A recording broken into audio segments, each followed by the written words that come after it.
یا بنی اسرائیل، اے اسرائیل علیہ السلام، یعقوب علیہ السلام کی اولاد، اے ان کے بچوں، اے اولاد یعقوب، اذکروا نعمتی التی انعمت علیکم، یہ میں نے چونکہ وقف کیا تھا اس لیے اذکروا اسے پڑھا ہے، ورنہ ساتھ ملاتا تو اسرائیل اذکروا پڑھا جاتا۔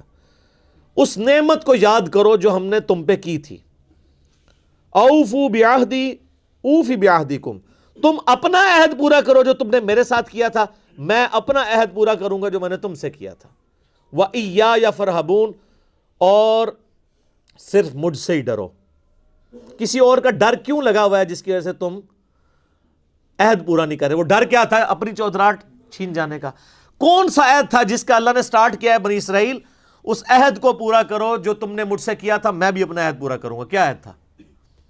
عہد یہ تھا کہ اللہ تعالیٰ نے ہر پیغمبر سے یہ عہد لیا ہے کہ وہ آنے والے پیغمبر کے بارے میں اپنی امت کو بتائے اور یہ چیز پکی کر کے جائے کہ جب وہ پیغمبر آئے تو اس کے اوپر ایمان لے کے آئے، جو سورہ آل عمران میں موجود ہے۔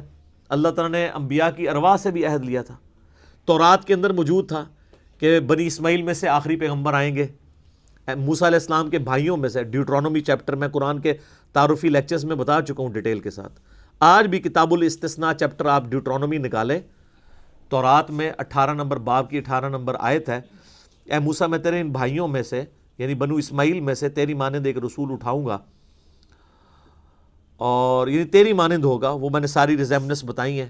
اسی طریقے سے گاسپل آف جان جو نیو ٹیسٹمنٹ ہے، انجیل، اسی کتاب مقدس کے اندر اس میں موجود ہے۔ حضرت عیسیٰ علیہ السلام کہتے ہیں کہ مجھے تمہیں بہت کچھ کہنا ہے لیکن ابھی تم متحمل نہیں ہو، وہ آخری پیغمبر جب آئیں گے تو وہ تمہیں ساری باتیں بتائیں گے۔ وہ ہستی جب دنیا میں آئیں گی وہ میرا نام روشن کریں گی، اور اللہ تعالیٰ ان کے منہ میں اپنا کلام ڈالے گا۔ یہ کوالٹی اور کسی پیغمبر کی نہیں ہے۔ باقی پیغمبروں کو کتابیں سلیبس کی فارم میں دی جاتی تھی، ہمارے نبی علیہ السلام کے دل پر اللہ نے قرآن کو نازل کیا، اور یہ اگلے نبیوں کو پتا تھا کہ آخری نبی کی ایک یونیک کوالٹی یہ ہوگی کہ ان کے دل میں کلام اتارا جائے گا، جو قرآن میں بھی ہے، وَمَا يَنطِقُ عَنِ الْهَوَىٰ إِنْ هُوَ إِلَّا وَحْيٌ يُوحَىٰ۔ نبی علیہ السلام اپنی خواہش نفس سے کچھ نہیں کہتے بلکہ وہ وہی کہتے ہیں جو اللہ تعالیٰ ان کو وہی کرتا ہے۔ تو اللہ تعالیٰ ہمارا ہے کہ جو تم نے عہد کیا تھا، وہ آگے چل کے سورۃ البقرہ میں 89 نمبر آیت آئے گی کہ نبی علیہ السلام جب دنیا میں تشریف نہیں لائے ہوئے تھے، اس وقت یہودی جب مار کھاتے تھے اوس اور خزرج سے، جو مشرکین عرب کے قبائل تھے، تو ان کو یہ دھمکی لگایا کرتے تھے کہ آج تو تم ہمیں مارتے ہو، جب وہ آخری نبی آئیں گے ہم ان کے ساتھ مل کے تمہارے خلاف جنگ کریں گے، پھر پوری دنیا میں ہمارا ڈنکا ہوگا۔ تو یہ عہد ان کو پتا تھا کہ اللہ نے یہ عہد کیا ہے کہ آخری نبی کے ذریعے رومن اور پرشین امپائر کو اکھاڑ کے اللہ تعالیٰ پوری دنیا پہ اسلام کا غلبہ کرے گا۔ لیکن جب وہ آخری پیغمبر آئے تو وہی یہودی منکر ہو گئے، اور وہ اوس اور خزرج جن کو یہ دھمکی لگایا کرتے تھے انہوں نے اسلام قبول کر لیا۔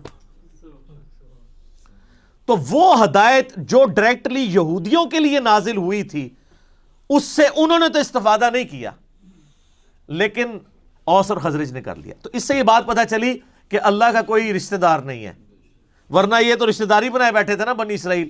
80 ساڑھے ورگا کوئی ہو سکتا ہے؟ اللہ نے اٹھا کے پرے پھینکا۔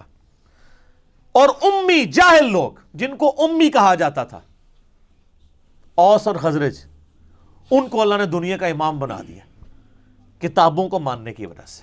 یہ بابوں کو مانتے رہ گئے، اپنے علماء یہود کو۔ یہودی علماء نے کہا نا، آگے آپ کو پتہ چلے گا وہ کس طریقے سے مخالفت کرتے تھے نبی علیہ السلام کی۔ یہ تو اب 3-4 سپارے چلنے ہی اس کے اوپر ہیں، کیا کیا سازشیں کرتے تھے۔ تو اسی لیے میں کہتا ہوں مولوی اتنی پیڑی شیو ہے کہ نبی بھی موجود ہو، مولوی کے ورگلانے کے اوپر عوام الناس نبی کی بات نہیں سنتی، مولوی کی بات کے پیچھے لگ جاتی ہے۔ تو سر آج اگر مولوی کی بات کے پیچھے لوگ لگے ہوئے ہیں اور کتاب و سنت کو نہیں مان رہے تو کوئی زیادہ پریشانی کی بات نہیں ہے۔ علماء یہود کے پیچھے لگ کے 10 یہودی بھی نہیں تھے جو ایمان لائے اور نبی علیہ السلام کی مبارک زندگی میں۔ اور قرآن حکیم کا کتنا اچھا خاصا حصہ یہودیوں کو ایڈریس کرتا ہے۔ آیات تو نازل ہوئی لیکن فائدہ ان کو کوئی نہیں ہوا۔ فائدہ کس کو ہو گیا؟ دوسروں کو، جنہوں نے ان کتابوں کو مان لیا، ان باتوں کو مان لیا، تعلیمات کو مان لیا۔ تو اللہ کی کسی کے ساتھ کوئی رشتہ داری نہیں ہے۔ جو کتابوں کو، پیغمبروں کو مان لے وہ اللہ کا سگا ہے، اور جو نہ مانے چاہے وہ پیغمبروں کی اولاد بھی ہے۔ یہ بنی اسرائیل کون تھے؟ حضرت یعقوب علیہ السلام، حضرت ابراہیم علیہ السلام کی اولاد تھے۔ اللہ نے کوئی پرواہ نہیں کی. تو خونی رشتہ کوئی کام نہیں آیا جب انبیاء کی تعلیمات کو چھوڑ دیا. چاہے بنو اسرائیل ہوں یا آج بنو اسماعیل ہوں. یہ ہمارے جو سید لوگ کہلواتے ہیں یہ بنو اسماعیل ہے نا, ان کے اندر بھی کافی کیڑا گھسا ہوا ہوتا ہے. وہ ہمیں کہہ رہے ہوتے ہیں امتی, ایک امتی آیا سی, امتیاں دی یہ گل ہے. ہم ان کے امتی تو نہیں ہیں, امتی تو نبی علیہ السلام کے ہیں, حالانکہ خود بھی امتی ہیں. تو ان کے دماغ میں بھی کیڑا آیا ہوتا ہے. تو ان کو یہ بات بتائیں کہ آپ کی نسبت آپ کو کام نہیں آئے گی اگر آپ نے نبی صلی اللہ علیہ وآلہ وسلم کی تعلیمات کی پیروی نہ کی. یہاں دیکھ لیں اللہ نے فرمایا تم اپنا عہد پورا کرو. ایک بڑا عہد الستو بربکم قالوا بلا, جو روحوں سے عہد لیا تھا, اور دوسرا عہد جو تمہارے پیغمبر تم سے لے کے گئے تھے کہ پیغمبر آخر الزمان صلی اللہ علیہ وآلہ وسلم کو ماننا ہے.